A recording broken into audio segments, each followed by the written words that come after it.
Hello, this is Scott, and thank you for joining me in another video. Today we're back at it with the 2014 Dodge Dart. It has some problems with the brakes. So, we've already jacked up the car, and we've chopped the back tire over there. You're not going to be able to see it because it's on the other wheel. So, enough talking, let's get into it.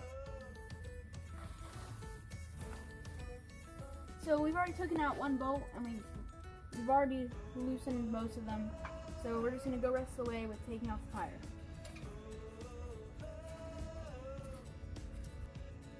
Okay, so we got the tire off, and we've decided, and whenever you take a tire off, make sure to give it a good inspection because of this right here. All the other tires that we've had has gotten popped by some nails, but this one we haven't replaced yet. So I think see here's some like gashes, and we honestly don't know how that got there, but just make sure to inspect your tire because it's not going to end well if you don't.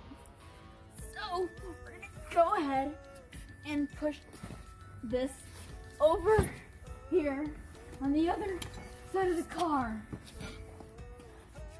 So, once you manage to get the wheel off and out of the way, you'll see these things. The first one right here, the round one, is the rotor. This one right here that looks like something like a backwards C, or if you're really imaginative, a bird that's screaming. This is a caliper, and right there in between the C is the pad.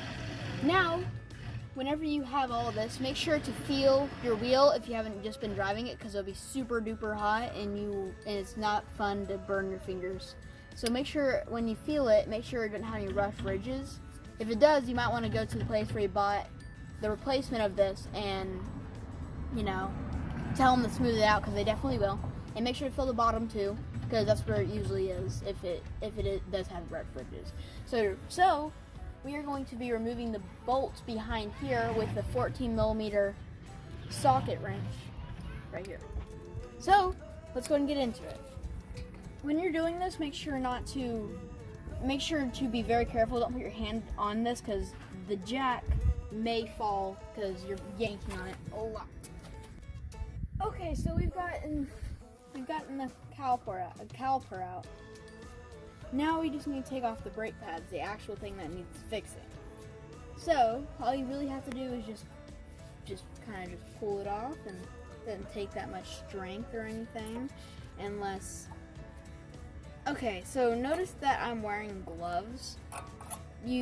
I'm wearing gloves, one, because I don't want to get my hands dirty, and two, because some brake pads are made out of things that can give you cancer, so just be careful of that. Also, the brake pads should look like this. It's very dirty. Now, the new ones are over here.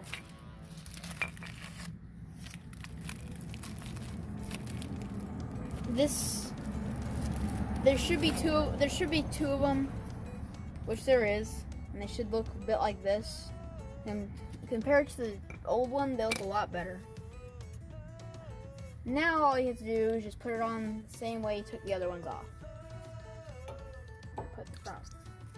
I'm gonna put like this.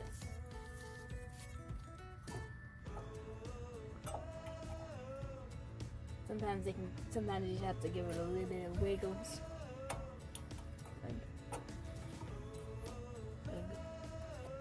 Okay, so the brake pads are on, and so up here in the caliper, the pistons right here may still be out. Usually they are, so you want to use this caliper tool to push the brakes in.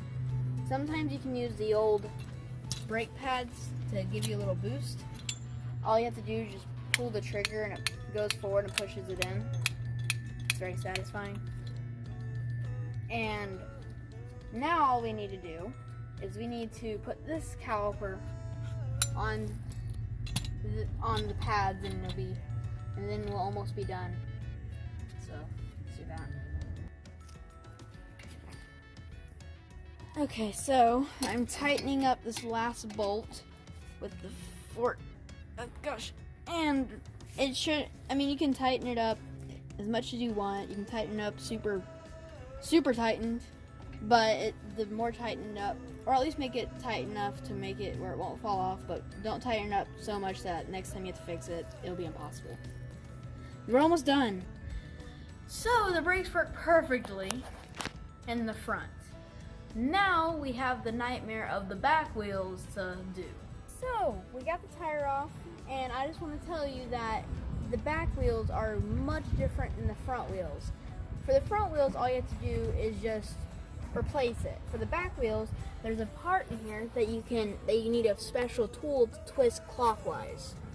But you can use a wrench to twist it clockwise, or you can use like needle nose pliers if you don't have the special tool.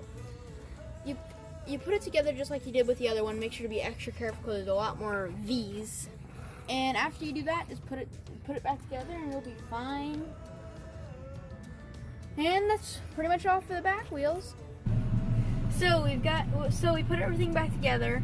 The only thing left to do is to pump the brakes up, because if you remember, we pushed in the pistons, so we need to push the brake down to push the pistons back out into the wheel so it would actually work. So let's hope this works, and we're gonna take it for a test drive. Let's do this. Okay, so we're gonna be doing a slowed speed test because we don't want to be going 70 miles per hour and then realize our brakes don't work. That would be very bad. So as we're going down this lovely road, we're just taking a little drive around our neighborhood. We're not going out into any highways or anything. It's usually not a good idea after fixing your brakes or without testing them. So also, whenever you're testing the brakes, the brake will probably go to the floor, and you just keep on pushing it until it stiffens up.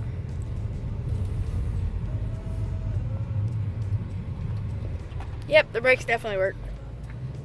Fixed all the brakes and all four of the wheels. There's all the brakes right there. Now, as you can see right there, the back brakes are a lot worse than the front brakes.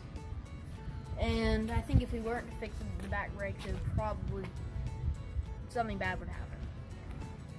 So, it cost us about 1 hour in time and $70 in cash. But that's how you fix front and back brakes. Thank you for watching, and until next time, happy scouting.